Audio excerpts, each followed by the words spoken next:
Today, a well-known entrepreneur and philanthropist whose organization has launched the No Scholar Left Behind program in India. Welcome to Chai with Manjula. In the past 8 years or so, while the number of non-profit organizations in the U.S. has almost tripled to 1.4 million, there has been an influx of activity in the sector of philanthropy within the Indo-American community as well. In the Bay Area itself, there are many well-known Indo-American philanthropists who are passionately supporting or leading initiatives that are making a difference here in the U.S. or in India. And one of them is right here with us today, a leading entrepreneur and venture capitalist who was the founder and CEO of Gateway Design Automation, which got acquired by Cadence, a community leader who has given millions of dollars to various causes. He is the founder of the Foundation for Excellence and its major donor, an organization that disburses more scholarship funds for higher education in India than any other organization. And that guest is Prabhu Goel. Prabhu, it's so good to have you here for Chai.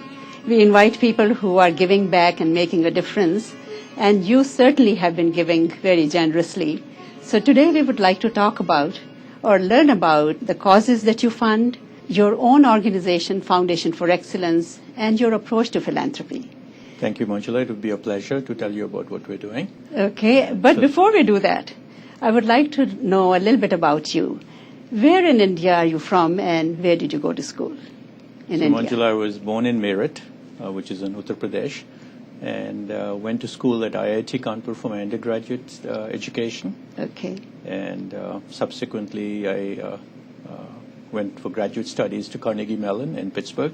Okay. Which year was that? That was in 1970 that I went to Carnegie Mellon. Okay, long time, 38 a long time years. Ago. That's right, that's right. Okay. You had your master's there or PhD also? I got my master's and PhD from Carnegie Mellon. And then I went to work at IBM for about 8 years. Okay. Did a brief stint at Wang Laboratories for 1 year in Massachusetts. And then in 1982, I started my own first company. And where was that? This was in Boston. Okay. And it was in the electronic design automation area. Okay. And how long have you been in the Bay Area? In the Bay Area, we've been here since 1990. Okay. We moved here when my first company was acquired by Cadence Design Systems. And when did you start Foundation for Excellence, and what led you to start this initiative? Actually, it was the acquisition of my company by Cadence that triggered off the Foundation for Excellence, or at least the idea of having a Foundation for Excellence. At that point in time, we had suddenly come upon a reasonable amount of wealth, and my wife and I felt that it was important for us to do something for others as well, because it's not enough to be happy doing things for yourself. And that's where the idea was born. All right. And tell us about it. What work have you done? How many scholarships? How do you promote higher education? Some background about the Foundation for Excellence. So the mission of the Foundation is very simple. What we are focusing on is identifying the very bright but underprivileged, financially underprivileged children in India. I see. And we like to identify them at the high school stage. Okay. And once we've identified them, then our goal is to be able to fund them through college, whether it's medical school, engineering school, etc. Okay. And so the mission of the Foundation is the bright but needy being supported in India through college education. Okay. And a model that we have set up is one where we have volunteers in the U.S. reaching out into their family and friends network in India, and using that as a way to find these children. Okay. And validating that these children are truly bright, as well as financially at risk of not being able to go to college. Okay. And the funds flow through a very similar conduit as well. Through the same family or the same network helps get the funds to that student as well. Okay. So far, we have over 10,000 scholarship or 10,000 children that have received scholarships from the foundation. Great. And almost more than 1,500 have already graduated from engineering schools, medical schools, etc. Okay. And some of those kids have on their own come to graduate studies in the U.S., some at Stanford, others at University of Illinois, in Arizona, Wow. and others. So it's very, very satisfying to see that happen. Okay. So how many people are involved here and in India? We have several hundred volunteers in the U.S. Okay. that are involved with the Foundation for Excellence. And through their network in India, we probably have several thousand people involved in India I see. that are helping us source the children. Okay. And in terms of money, how much have you raised and how much have you disbursed so far? So I don't have the exact number that we've raised so far, but I think our disbursements are in excess of $3 million, if I remember. Okay. The number right now. And out of that, our family has contributed a substantial portion. Yeah, I and understand. others, like Kanwal Rekhi and others, have also contributed to Okay. the foundation. And in the last 4 or 5 years, we have gone out to the community and looked for funding I see. because our needs have exceeded what funds we have committed to provide. So we've been raising funds from the community as well. So how do you do that? So we have a couple of events that we use. For example, one of the events that we've used in the past few years is when we invite some prominent entertainer from India. And Okay. so those kind of events we use to really bring more awareness to the community about what the Foundation for Excellence is. I see. And historically, they have not proved to be very significant in terms of raising funds for the foundation.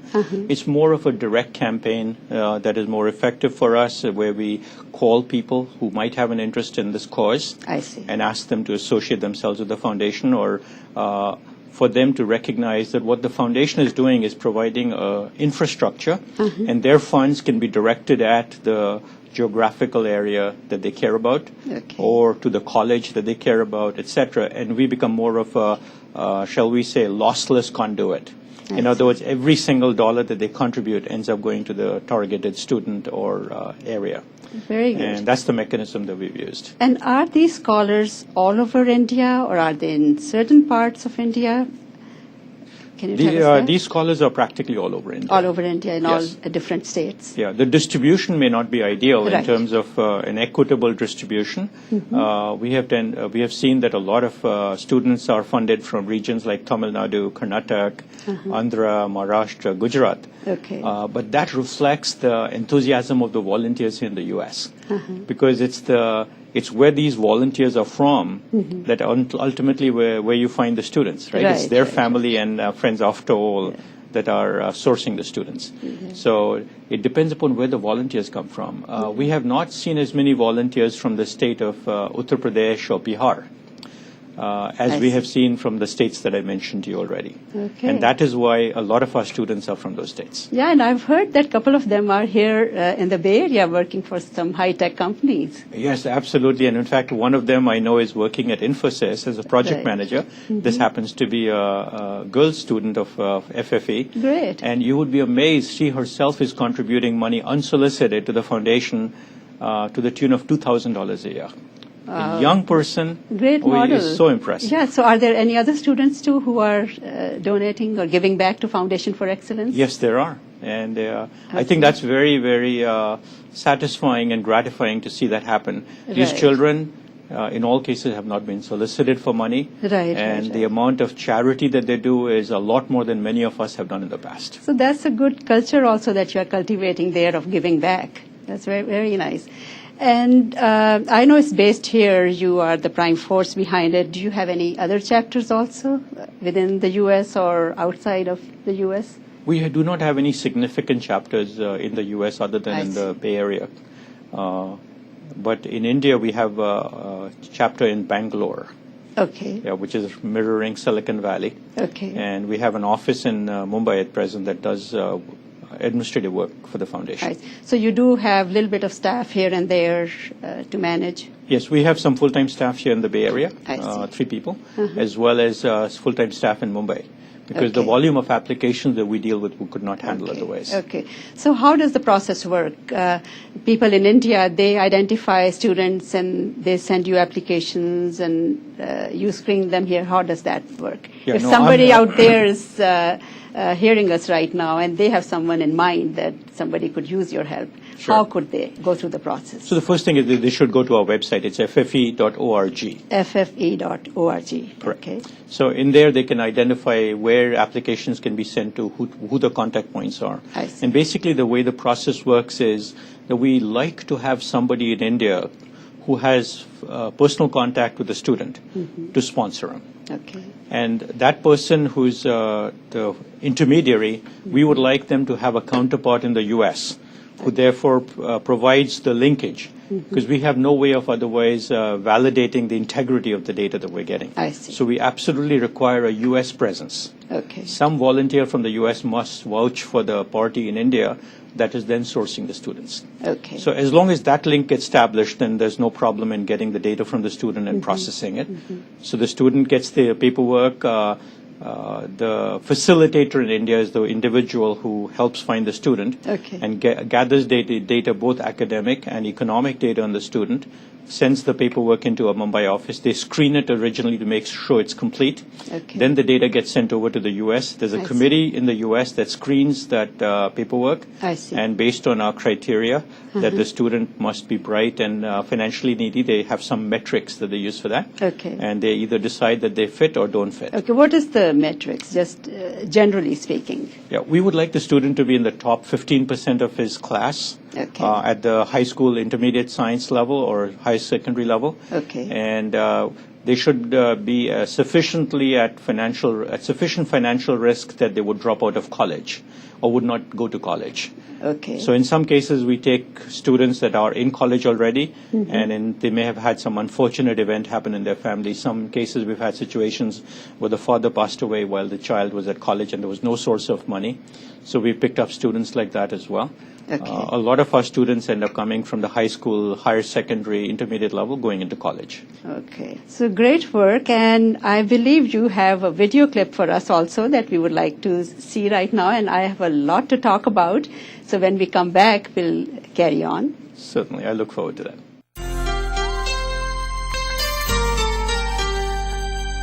I want to become a big scientist. I want to be a scientist, environmental scientist. I want to do an MTech or get an IAS. Sarvana Selvam, N. Deepa and Madan Gopal. These are three individuals who for want of adequate financing might have languished as one more among the millions toiling to make ends meet. Due to the FFE scholarships, Sarvana Selvam, N. Deepa and Madan Gopal are now on the path to success. This is their story.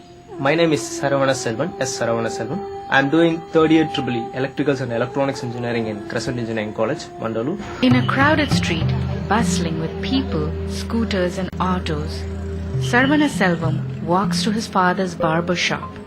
The shop is a tiny space that his father rents in Chennai, India, which can barely seat 2 people. Selvam received a scholarship from Foundation for Excellence to complete his undergraduate in electrical engineering. I am Deepa Narayanan. I did my schooling in St. Mary's Matriculation School, Tambaram. Deepa's mother Renuka makes about 700 rupees per month and she supplements that with a small pension. With Deepa's father's whereabouts a question, Renuka has single-handedly motivated her daughter to work towards her goals. My name is Madan Gopal. I'm studying BTech in Anna University.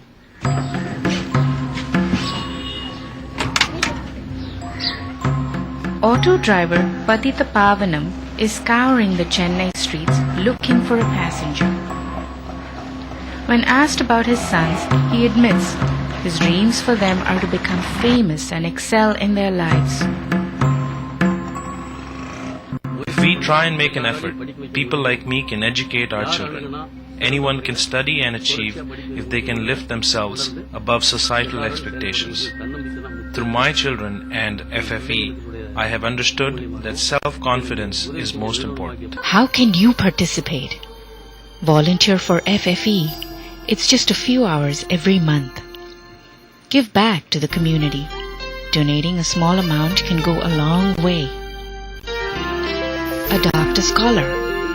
You can help someone from your own college or your city or your state.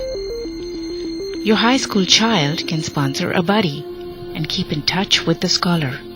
Foundation for Excellence, building dreams one student at a time. Come join us at the Foundation for Excellence. Prabhu, thanks for sharing that video clip with us. It's pleasure. nice to see the student scholars and hear from them firsthand.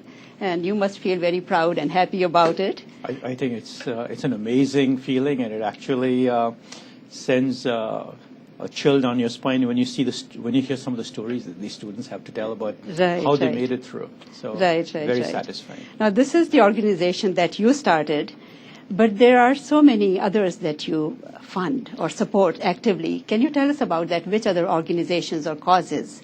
Sure, be happy to. That are I just close want to to your say heart. that this is an organization that my wife and I started. Okay, your so wife, Poonam. You don't forget her, yeah? No, definitely and, not. So the other organization that we support in the Bay Area, in particular, there's an organization called Maitri. Maitri, of That course, is I know. an organization that supports South Asian women that are subjected to domestic violence or abuse by their spouse. Okay. And this is an organization that's been around for quite some time. And in fact, they're doing an event on September 19th here in the Bay Area, in Milpitas, to be precise, where they're raising funds. So I'm sure you've heard of them. Yes. We've also been involved with organizations like ASHA. ASHA for Education, yeah. Maitri was my guest a while ago. ASHA is Right. going to be one in a couple of months. Right. ASHA, then IL, India Literacy Project, we've supported in the past. Yeah, another good one. Then we have some programs that we have supported are programs with the universities, like universities that I've been to, our children have been to, we've supported them, like IIT Kanpur, very actively supported, the Indian School of Business, and then Carnegie Mellon University, which is my alma mater, and Stanford University, which is our children's alma mater. Okay. So we've tended to support So a lot of focus those kind on of programs. education. And then, if you remember the Bhuj earthquake, we were substantial supporters Right, of the relief effort over there. For Gujarat earthquake. That's right, Yeah, that's right. 2000. The ICC, we have been substantial supporters of the ICC as well, see. which is in Milpitas. And so I think these are just some of the causes that we've tended to support. Right, I know. I see your name everywhere. Any charity fundraiser where we go, your name is always amongst the top there. And actually, one other program fund that I forgot to mention that we are very actively supporting is a temple that is being built in Alviso. Alviso. Yeah, which is off of 237. Okay. So they have just purchased land for their temple. It's called the Balaji Temple. Okay. And we are very actively supporting that program. Great. And they're all very good causes. Now, is there a criterion you follow when you are supporting a charity? When you're writing these 5, 6, 7-digit checks, what's going on in your mind? Are you looking at the cause? Are you looking at the people involved? Are you looking at the model of the organization? How do you decide? I think ultimately, as you know, there's only so much financial resources are available to fund these causes. So one has to pick the causes that are dearest to one's heart. Right. If you look at it from a standpoint of any cause that's humanitarian, your heart goes out to the cause and you feel like, hey, why should that cause not be supported? Right. So in the interest of not providing less than meaningful support, we tend to screen out the organizations. The organizations that we tend to focus on more are first that tend to do with education. Okay. And in the case of education, for example, through Foundation for Excellence, one that have a leveraged business model. And you know what it does, for example, in the foundation is that if a student is bright, but from a community that could not afford to go to college, he or she becomes a role model for all the children around him or her in the community. So others can aspire to go to college and make a difference. Okay. So that's a very big leverage that is there. So we tend to go after more leveraged effects. That's one kind. Second, that this is on the education side. On the community effort side, it has been more of where the hearts melt quicker. Okay. And where the people that are involved with those causes are clearly leaders that we believe will deliver what they have promised. So that is why we have supported organizations like the ICC, Maitri, I mean, these are organizations that clearly have a significant impact to the local community over here. Right. And we felt it is important for us to support both locally and overseas. Then the programs like the temple, it goes to our spirituality I see. and our desire to do something in that space for ourselves, independent of what impact it has on others. So I think that's kind of a way that we approach. There's no hard and fast rule that we adopt. Okay. It's more Okay. by what appeals to the mind as well as the heart. Okay, so it's a combination of all these things. All these factors, yes. I see. So, well, you are in a fortunate position, to be giving back. And your success has definitely played an important role here. So before I talk to you about your philosophy on the subject of giving and philanthropy, first I would like to hear your recipe for success. Give us 3 key ingredients. Right. Three key Yeah, ingredients. I'm not sure I for can give you a recipe for other people's success. your success. Yeah, I can tell you what worked for me. Yeah. So in my mind, what worked for me was first my willingness to take risk. Okay, willingness to take risk. Right. When I That's a started good my one. first company, I quit a job and I had no other source of income. And it was in those days it was not very common for people from India to do that. Okay. The second factor that was very important was persistence, the ability to be able to hang in there. Okay. Come what, whatever, you just hang in there and make sure you persevere. And the third thing that I think made a big difference for me was recognizing that it required a number of people to come together to make success happen, and they wouldn't come together unless you shared with them, Okay. right? So it had to be a shared success and a shared set of results. Very So I think good. those were the 3 things that I believe made a huge difference to me. Okay, and you have led a great life, an exemplary life, if I might say. What was your inspiration through all this? Or let's say, who is your role model, your hero, Yeah. that you draw inspiration from? Right. So, I don't have a role model in a business sense, but I have role models who No, otherwise, with your... people who have given back to society Right. and given everything that they have. I'll give you an example of a role model of mine.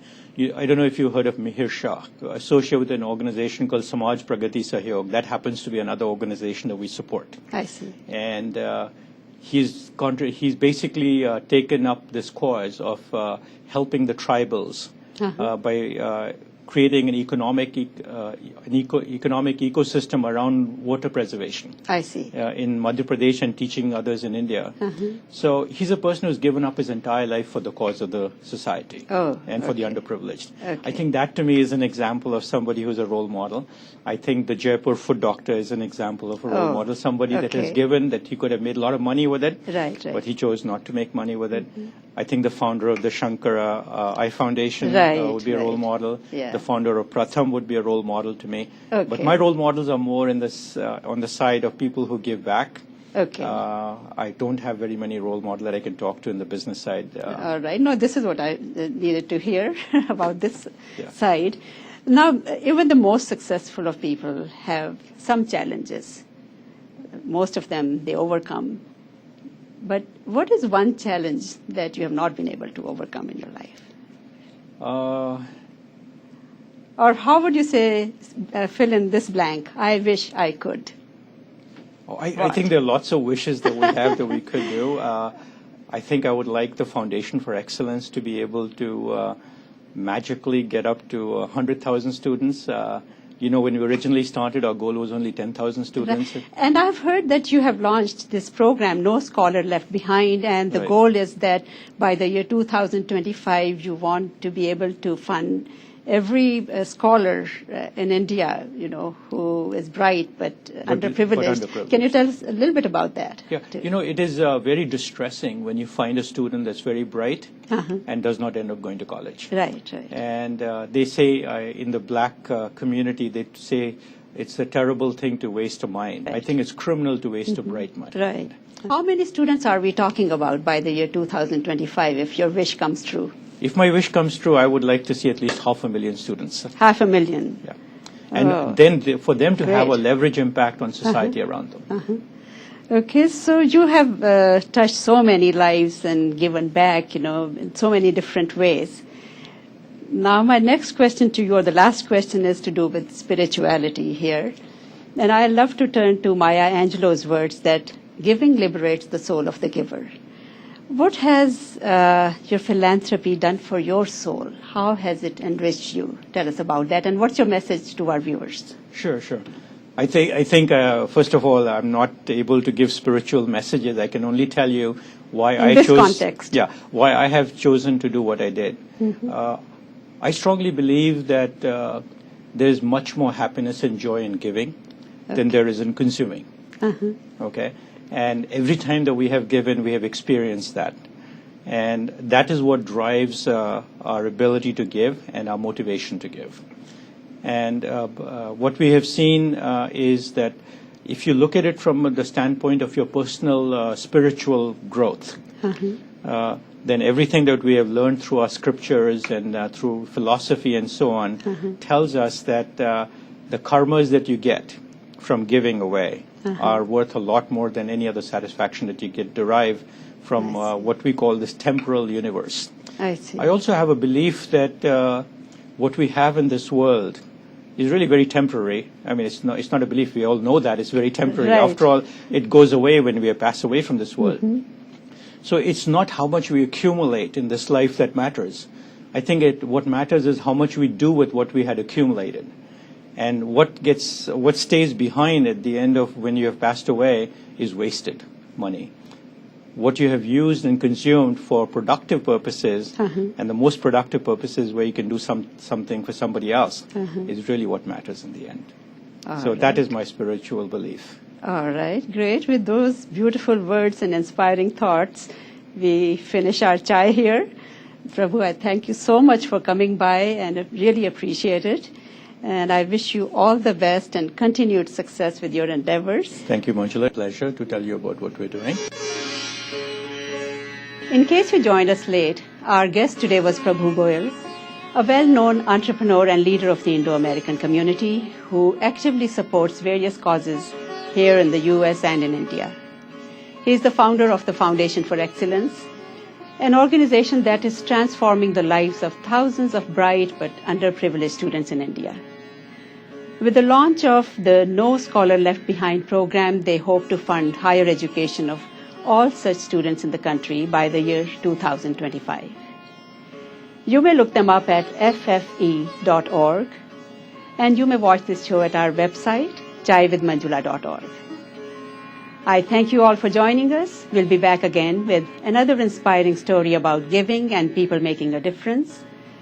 For Chai with Manjula, I'm Manjula Gupta. See you next time.